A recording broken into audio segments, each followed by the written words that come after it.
Assalamualaikum warahmatullahi wabarakatuh.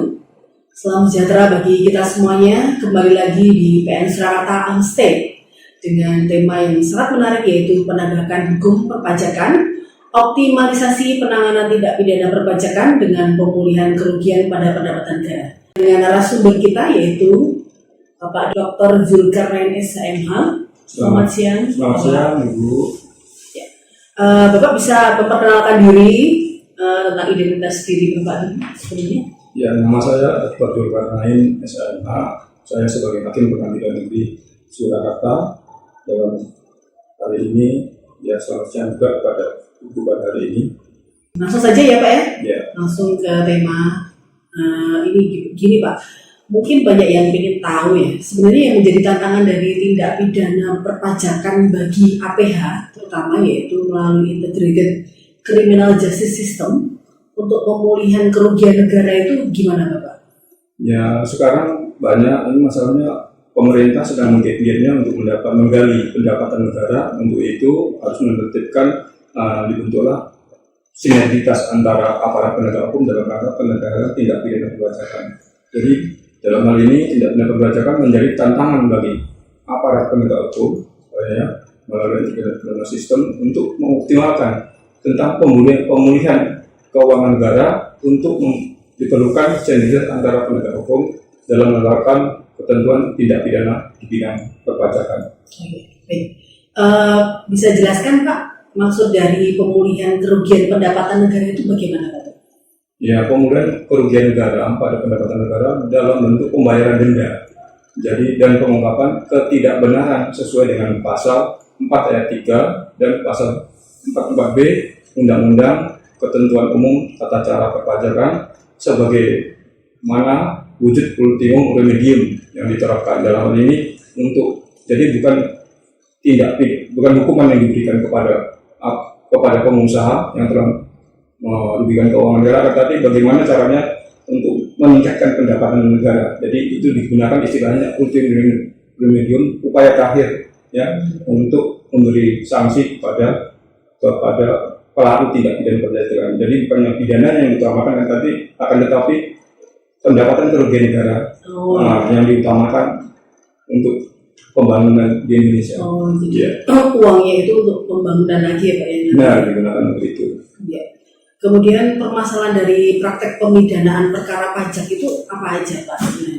Jadi dalam hal permasalahan praktek pidana pajak ya antara lain yaitu mengenai pertanggungjawaban korporasi dalam hal ini bukan korporasi dalam konteks tindak pidana perpajakan secara definitif itu yang dimaksud wajib pajak berdasarkan dalam ketentuan pasal 1 ayat 2 Undang-Undang Ketentuan Umum Perpajakan sebagai orang pribadi dan badan hukum korporasi sebagai pendukung hak dan kewajiban. Ya, jadi mereka juga ada kesempatan apabila melakukan tindak pidana perpajakan bisa mengajukan peradilan adalah pemeriksaan bukti awal permulaan dan penyidikan.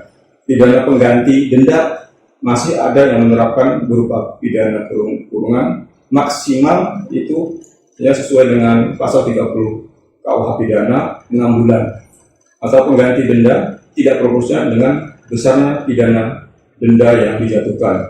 Di samping itu, penerapan pidana percobaan itu tidak sejalan dengan tujuan pidana pajak karena ini adalah istilahnya mengutamakan pendapatan negara untuk pembangunan di Indonesia.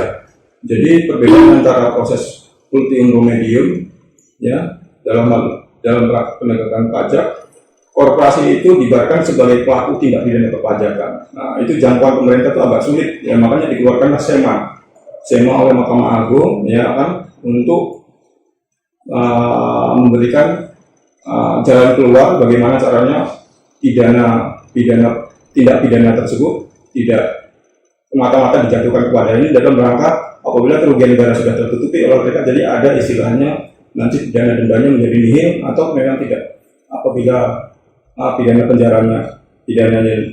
pidananya itu pidananya paling maksimal itu 8 bulan penjara. Jadi itu yang dijatuhkan. Di samping itu menginduk juga kepada SEMA Mahkamah Agung. Jadi apabila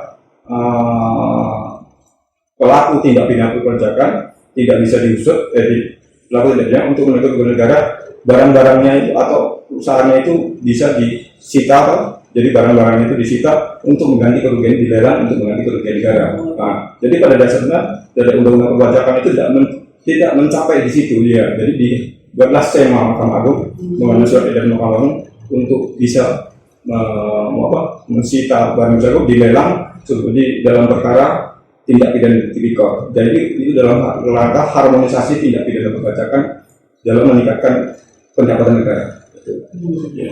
Berarti kalau itu ya Pak ya, undang-undang yang belum diatur di undang-undang di ketentuan umum diatur dalam SEMA ya? Dalam SEMA ya, dalam SEMA. Jadi SEMA nomor 4 tahun 2021. Nah, itu yang diatur di situ. Jadi harmonisasinya gitu karena itu mengisi kekosongan hukum dari tindak pidana pelaku tindak pidana perpajakan.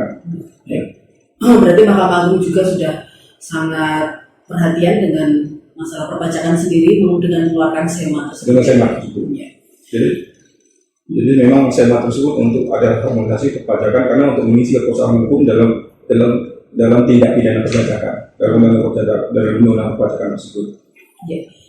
Gimana Pak? Ini kan ada ya Pak ya pidana tidak ada dijatuhkan pidana percobaan untuk pidana perpajakan sendiri. Itu mengapa Pak? Karena pidana percobaan tidak dapat dijatuhkan pada terdakwa dalam pidana perpajakan karena pertimbangannya itu untuk pemulihan kerugian negara, ya kerugian negara untuk pendapatan negara. Jadi lebih adil apabila tidak dijatuhkan pidana percobaan, ya. Jadi dalam rangka untuk memulihkan pendapatan negara dalam pendapatan negara. Jadi mengapa di dalam SEMA Mahkamah Agung juga diatur dalam undang-undang perpajakan juga tidak diatur masalah pidana percobaan. Jadi ini dalam rangka untuk ya istilahnya ada efek jerah untuk pelaku tindak pidana perpajakan. Apa ya Pak yang disyaratkan dalam pemberian penyitaan oleh Ketua Pengadilan Negeri atas permohonan penyidik? Apa saja? Jadi ini dalam hal pemberian penyitaan itu ya sudah diatur oleh SEMA nomor 1 tahun 2022 pemberian izin persetujuan penyitaan oleh Ketua Pengadilan Negeri atas permohonan penyidik tidak mensyaratkan terlebih dahulu ada tidaknya tersangka atau terdakwa dengan tetap memperhatikan ketentuan pasal 39 Kitab Undang-Undang Hukum Acara Pidana diajukan oleh penyidik dalam koridor penyidikan sesuai dengan pasal 1 ayat 2 Kitab Undang-Undang Hukum Acara Pidana. Dalam pasal tersebut dapat dikenakan penyitaan terhadap menjadi 1 benda atau tagihan tersangka atau terdakwa yang seluruhnya sebagai diperoleh dari tindak pidana sebagai hasil dari tindak pidana kejahatan. Nah, terus yang keduanya lagi ya, benda yang dapat dipergunakan secara langsung untuk melakukan tindak pidana perpajakan atau untuk mempersiapkannya. Yang ketiga lagi, benda yang dipergunakan untuk menghalangi penyidikan tindak pidana dalam tindak pidana perpajakan. Nah, keempatnya, benda khusus dibuat atau diperuntukkan melakukan tindak pidana perpajakan. Dan benda-benda lain yang mempunyai hubungan langsung erat hubungannya dengan tindak pidana yang dilakukan oleh terdakwa dalam perkara tindak pidana perpajakan. Ya. Kemudian Pak, di mana diatur tentang korporasi dalam ketentuan umum perpajakan, KUHP tidak diatur. Itu maksudnya gimana Pak? Ini dalam hal ini ya, pelaku tindak pidana perpajakan hanya wajib pajak tetapi juga diskusnya tidak lain adalah sebagai subjek hukum. Jadi tindak pidana pajak dapat dilakukan oleh badan sebagai subjek pajak. Namun dalam undang-undang ketentuan perpajakan tidak diatur tentang korporasi. Jadi korporasi sudah diatur di SEMA nomor 4 yang sudah saya jelaskan di atas nomor tahun 2021. Jadi tanggung jawabannya korporasi dalam bentuk pidana percobaan. Jadi setiap orang dalam undang-undang tentang ketentuan umum dan tata cara perpajakan dimaknai sebagai orang pribadi atau korporasi karena ini untuk menjerat korporasi ini. Jadi B-nya tindak pidana di bidang perpajakan dapat dimintakan pertanggungjawaban kepada orang atau pribadi korporasi. Jadi yang C-nya koperasi itu ada salah satu Selain dijatuhi pidana denda, dijatuhi juga pidana tambahan lain sesuai dengan peraturan perundang-undangan yang berlaku. Jadi dua, pengadilan negeri berwenang juga mengadili perkara pra-peradilan tindak pidana di bidang perpajakan, karena dalam undang ketentuan perpajakan, hal perpajakan tidak diatur dari itu. Jadi apabila pelaku dengan tindak pidana, mereka berhak mengajukan pra-peradilan juga. Jadi itu juga harus diakomodir juga dalam hal tersebut. Berarti sebenarnya sudah sangat lengkap sekali ya Pak ya? Sudah lengkap peraturannya. Iya. Ya. Untuk sanksi pidana sendiri Pak, sanksi pidana penjara sesuai dengan pasal 39 UKP itu bagaimana Pak? Jadi untuk sanksinya dalam pasal 39 Undang-Undang Ketentuan Umum Perpajakan, sanksi pidana penjara, di samping sanksi pidana dan pidana denda juga sesuai dengan pasal 39 Undang-Undang Ketentuan Umum Perpajakan, merupakan sanksi kumulatif. Kumulatif itu berarti proporsional sesuai dengan pasal 44 di Undang-Undang Harmonisasi Perpajakan tidak mengatur tentang hal sanksi denda. Jadi kesengajaan diatur dalam beberapa pasal, diantaranya juga pasal 39, pasal 39A, pasal 41 ayat 2, pasal 41A, pasal 41B dan seterusnya.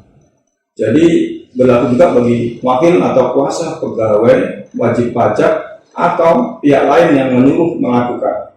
Dalam hal ini juga turut serta melakukan, menganjurkan atau membantu melakukan tindak pidana di bidang perpajakan. Di dalam rangka untuk menjerat pelaku tindak pidana perpajakan. Kemudian apa rujukan dalam praktek pemidanaan sesuai dengan skema tersebut Bapak? Dalam rujukan dan dalam pemidanaan sesuai dengan skema tersebut, jadi pada dasarnya praktek pemidanaan setelah keluarnya SEMA nomor 10 tahun 2020 dan SEMA nomor 4 tahun 2021, ya itu rujukannya karena dalam perkara ketentuan umum tindak pidana tidak diatur, maka dikeluarkanlah SEMA tersebut. Jadi yang menjadi rujukan tersebut supaya untuk dalam pendapatan negara itu, jadi rujukannya itu perkara pidana nomor 1149K garing Pitsus 2002 Jungto perkara 428 Jungto Pitsus garing 2021 PT DKI Jungto perkara nomor 54 Pitsus garing 2020 PN Jakarta Selatan dapat digunakan sebagai acuan pertimbangan. Ini dalam rangka untuk melengkapi daripada Undang-Undang Ketentuan Perpajakan dan Undang-Undang Harmonisasi Perpajakan. Jadi MA adalah salah satu bentuk peraturan yang dikeluarkan oleh MA oleh Mahkamah Agung. SEMA itu dibuat berdasarkan fungsi regulasi. Apa tindak pidana pajak merupakan tindak pidana asal dalam tindak pidana pencucian uang Bapak? Jadi begini, tindak pidana pajak merupakan tindak pidana asal dalam tindak pidana pencucian uang. Kewenangan untuk melakukan penyidikan tindak pidana pencucian uang dilakukan oleh penyidik tindak pidana asal sebagaimana tersebut di atas, jadi sesuai dengan ketentuan pasal 74 Undang-Undang Tindak Pidana tentang Pencucian Uang. Jadi dalam Undang-Undang Nomor 8 Tahun 2010 tentang pencegahan dan pemberantasan tindak pidana pencucian uang dikatakan tindak pidana pencucian merupakan tindakan menempatkan atau mentransfer, mengalihkan, menghibahkan atau menitipkan, membawa uang ke luar negeri, ya, mengubah bentuk, menukarkan dengan mata uang atau surat. Jadi tindak pidana pencucian uang merupakan tindak pidana yang di dalamnya yang bisa ditindaklanjuti jika terdapat tindak pidana asal tersebut. Jadi predikat krimnya dulu yang dicari. Begitu ya.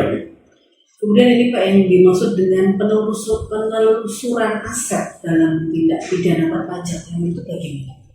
Jadi dalam pelaku tindak pidana perpajakan, penelusuran aset perlu dilakukan dalam hal tersebut karena saking canggihnya mereka dengan media elektronik atau memang karena faktor lingkungan. Jadi penelusuran aset itu tujukan untuk mencegah, jadi mengantisipasi beralihnya atau hilangnya suatu aset yang nilai ekonomis dari pelaku tindak pidana lain.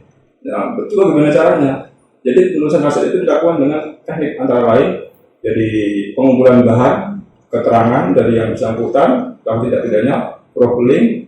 Jadi bisa juga dapat analisis transaksi ya dari rekening-rekening yang dipunyai oleh pelaku tindak pidana berbeda.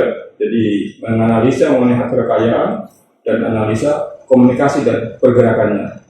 Jadi penelusuran aset itu berkaitan dengan pengembalian aset yang dimiliki oleh suatu negara atau organisasi dalam suatu entitas yang diambil oleh pihak lain dengan cara melawan hukum.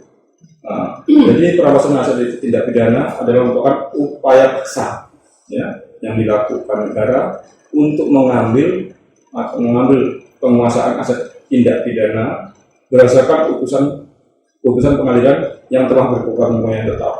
Jadi tanpa didasari tanpa hukuman terhadap pelaku tersebut. Nah, itu yang dimaksud dari hal tindak pidana pencucian uang tersebut. Seperti itu ya Pak ya. Sangat lengkap sekali penjelasan dari Bapak Dr. Zulkarnain SMO ini. Tidak terasa waktu telah mungkin berlalu cukup lama. Mungkin kiranya cukup sekian informasi tentang perpajakan pada hari ini. Dan mungkin apabila ada yang perlu disambung kembali bisa ditulis di kolom komentar. Nanti kita akan mencoba membahas ulang atau membahas kembali yang tema-tema yang ada sebelumnya. Silakan menulis di kolom komentar. Dan apabila ingin mencari informasi tentang Pengadilan Negeri Surakarta, silakan melihat di website Pengadilan Negeri Surakarta yaitu www.pn-surakarta.go.id atau bisa melayangkan email di www.pn-surakarta@gmail.com atau nanti bisa dilihat di bagian bawah di sini ya. Nanti atau bisa dihubungi di nomor telepon yang akan tertulis di bawah ini juga. Mungkin sekian Bapak Dr. Zulkarnain, terima kasih saya ucapkan atas waktunya. Semoga sehat selalu Bapak.